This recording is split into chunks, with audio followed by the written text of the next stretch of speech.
Olá, tudo bem com vocês? Espero que vocês tenham passado bem a semana. Na semana passada nós estudamos sobre o santuário de Deus. O santuário terrestre foi feito segundo o modelo do santuário do céu. Era dividido em dois compartimentos, santo e santíssimo. O sacerdote oferecia 2 cordeiros, um pela manhã e o outro à tarde. No dia da expiação era feita a remoção dos pecados. Jesus hoje está atuando no verdadeiro santuário que existe no céu. Eu acredito que todos tenham entendido este estudo. Hoje nós vamos estudar sobre o juízo de Deus, sobre uma profecia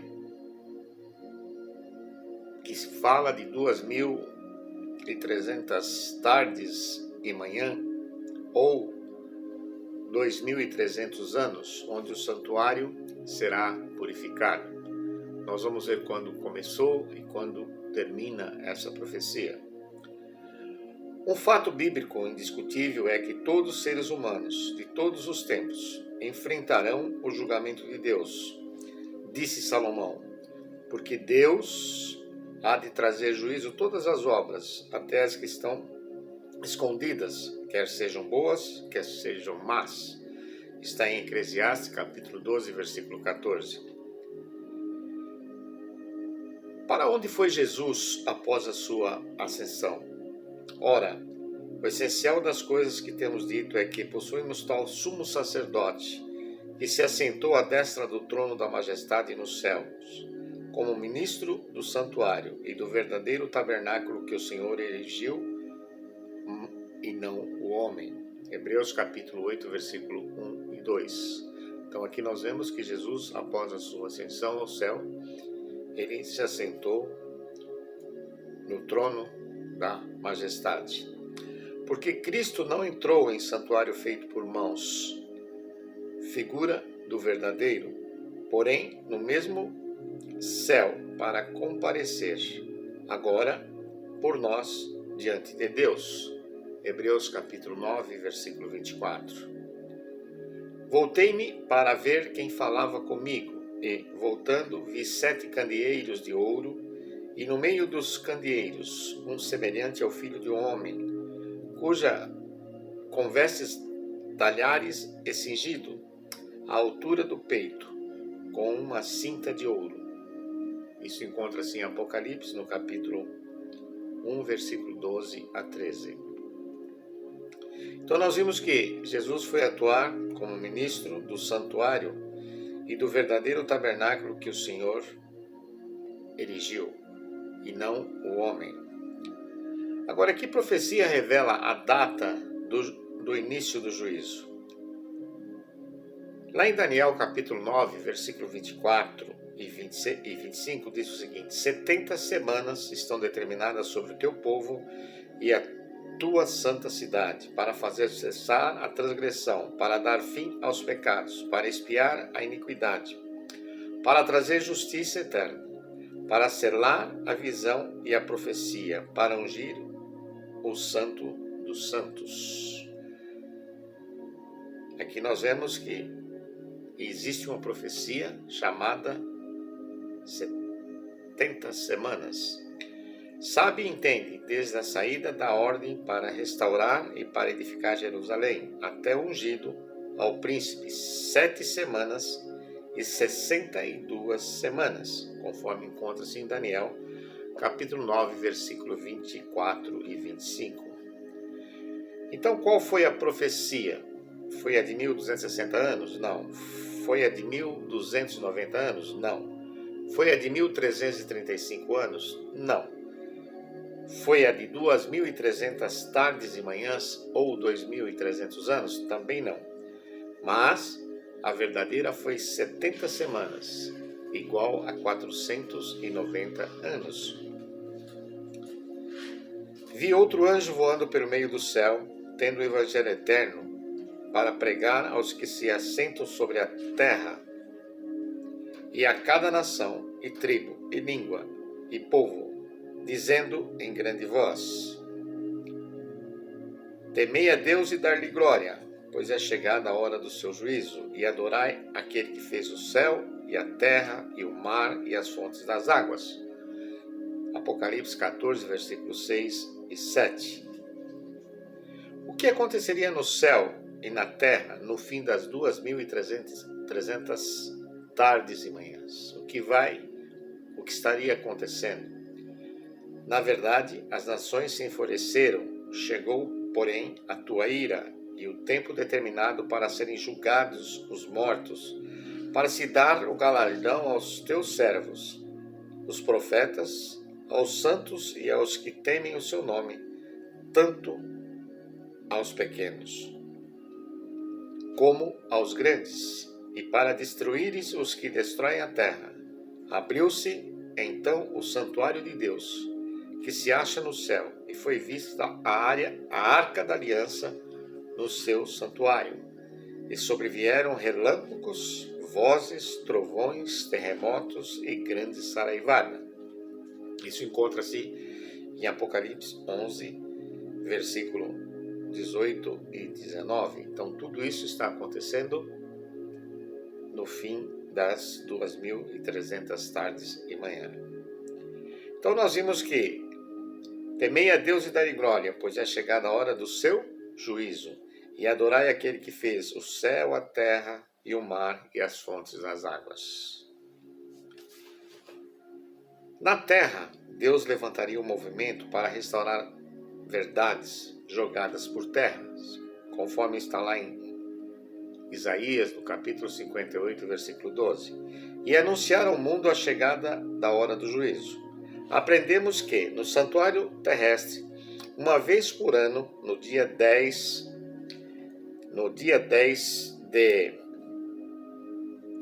do sétimo mês, era o dia da expiação.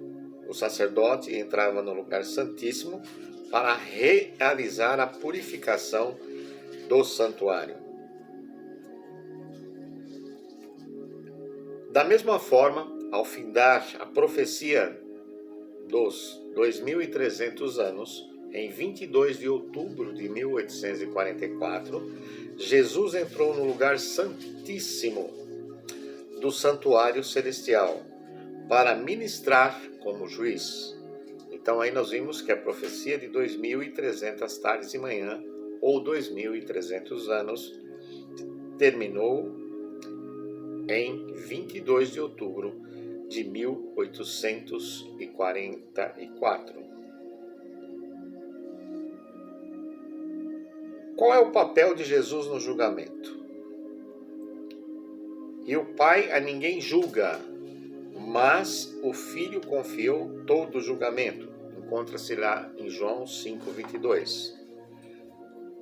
Continuei olhando, e até que foram postos uns tronos, e o ancião de dias se assentou. Sua veste era branca como a neve, e os cabelos da cabeça como a pura lã. E o seu trono eram chamas de fogo, e as suas rodas eram fogo ardente. Daniel capítulo 7, versículo 9 e 10. Um rio de fogo manava e saía de diante dele. Milhares de milhares o serviam, e milhares de milhares estavam diante dele. Assentou-se o tribunal, e se abriram os livros. Daniel capítulo 7, versículo 9 e 10. Portanto, então, nós vimos que o Pai ninguém julga, mas o Filho confiou todo o julgamento. Então, Jesus será o nosso juiz. Então, nós vimos que lá em 1 João capítulo 2, versículo 1, diz o seguinte: Filhinhos meus, estas coisas vos escrevo, para que não pequeis. Se, todavia, alguém pecar, temos um advogado junto ao Pai, Jesus Cristo, o justo. Se eu e você cometermos algum pecado, Jesus está lá, como advogado, para nos defender perante Deus. O juízo é realizado em 3 fases. Primeiro, investigação que teve início em 1844 e termina pouco antes da volta de Cristo, como está lá em Daniel 8,14 e Daniel 9, 24 a 27. A segunda fase é a comprovação, que ocorrerá durante os 1000 anos. Você pode confirmar isso lá em Apocalipse, capítulo 20, versículo 4, e 1 Coríntios, capítulo 6, versículo 2. E a terceira fase é a execução, juízo final que ocorrerá após os 1000 anos. Também encontra-se em Apocalipse, capítulo 20, versículo 7 a 10. O que Deus julgará? Vamos ver. Porque Deus há de trazer a juízo todas as obras, até as que estão escondidas, quer sejam boas, quer sejam más. Portanto, se existir um pecado na minha vida ou na sua vida que esteja escondido, que só eu e você sabemos em Deus, não adianta, porque Deus trará a juízo. Encontra-se em Eclesiastes capítulo 12, versículo 14. Então, Deus somente julgará as coisas boas? Não. Somente as coisas graves? Também não. Somente as coisas más? Também não. Mas Deus julgará todas as coisas. E o interessante é que o juízo de Deus será estabelecido segundo a verdade que recebemos de sua palavra. Romanos capítulo 2, versículo 2. O que significa isso? Todo o teu conhecimento será colocado em juízo. Você não será julgado por aquilo que você não conhece, mas por aquilo que você conhece, você vai ter que responder, sendo feito o bem ou o mal. Então Deus, na sua justiça, só julgará aquilo que você conhece. Vi também os mortos, os grandes e os pequenos, postos em pé diante do trono. Então se abriram os livros. Quais livros? Os livros da vida. Ainda outro livro, o livro da vida, foi aberto, e os mortos foram julgados segundo as suas obras, conforme os que achavam escrito nos livros. Apocalipse capítulo 20, versículo 12. Aqui nós vemos que todos nós temos o nosso nome escrito no livro da vida. Tudo aquilo que eu faço de bom é anotado, e tudo aquilo que eu faço de mal também é anotado. Nós temos um anjo relator. Toda vez que cometemos atos de bondade, ele sobe e registra. E toda vez que nós cometemos atos de maldade, ele também sobe e registra. Agora, quantos comparecerão perante o tribunal de Cristo? Lá em 2 Coríntios, no capítulo 5, versículo 10, diz o seguinte: porque importa que todos nós comparecemos perante o tribunal de Cristo, que cada um receba segundo o bem ou o mal que tiver feito por meio do corpo. Entenderam? Então não vai ficar ninguém que não vá comparecer na presença, ou seja, no tribunal de Cristo. Todos nós, um dia, compareceremos lá, estejamos vivos ou mortos. Todos nós vamos estar no tribunal de Cristo. Então nós vimos que todos, conforme 2 Coríntios capítulo 5, versículo 10, todos, sem exceção. Agora, pois, já nenhuma condenação há para os que estão em Cristo Jesus. Romanos capítulo 8, versículo 1. O que você entende nesse versículo? Se você aceita Jesus como seu Salvador e você vive nos caminhos que Ele pede para que você viva, nenhuma condenação há, porque você já aceitou Jesus Cristo como seu Salvador. Então, nenhuma condenação há para os que estão em Cristo, para aqueles que andam com Cristo, né? Pois qualquer que guarda toda a lei, mas tropeça em um só ponto, se torna culpado de todos. Portanto, aquele que disse não adulterarás, também ordenou não matarás. Ora, se não adulteras, porém matas, vens a ser transgressor da lei. Falai de tal maneira e de tal maneira procedei, como aqueles que hão de ser julgados pela lei da liberdade. Isso encontra-se em Tiago, no capítulo 2, versículo 10 a 12. De tudo que se tem ouvido, a suma é: teme a Deus e guarda os seus mandamentos, porque isto é o dever de todo homem.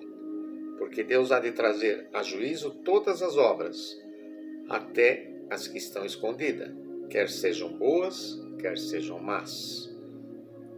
Eclesiastes capítulo 12, versículo 13 e 14. Então nós seremos julgados pela lei da liberdade. Recapitulando o estudo de hoje, nós vimos que após a sua ascensão, Cristo foi atuar no santuário do céu. A profecia que revela a data do juízo é a das 2.300 tardes e manhã. A partir de 1844, Cristo, além de intercessor, atua como juiz. Vimos também que o juízo acontecerá em 3 fases. Primeira fase, investigativo. Segunda fase, de comprovação. E terceira fase, de execução. Deus vai julgar todas as coisas. Todos nós compareceremos perante o tribunal de Cristo. Não há condenação para aqueles que estão em Cristo e guardam os seus mandamentos. Este foi o estudo desta semana, o juízo de Deus. Nós vimos que todos nós, um dia, vamos comparecer no tribunal, vamos comparecer na frente de Jesus e vamos dar conta dos nossos atos, das nossas atitudes. Se for boas, maravilha. Se for más, azar nosso, não é?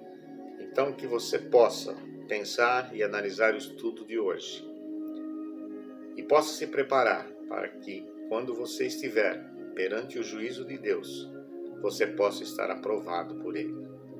Se você gostou desse estudo, participe com seus amigos, com seus familiares, com seus vizinhos, porque eles também têm o direito de se preparar para um dia estar contigo, com Cristo lá no céu, juntamente com você.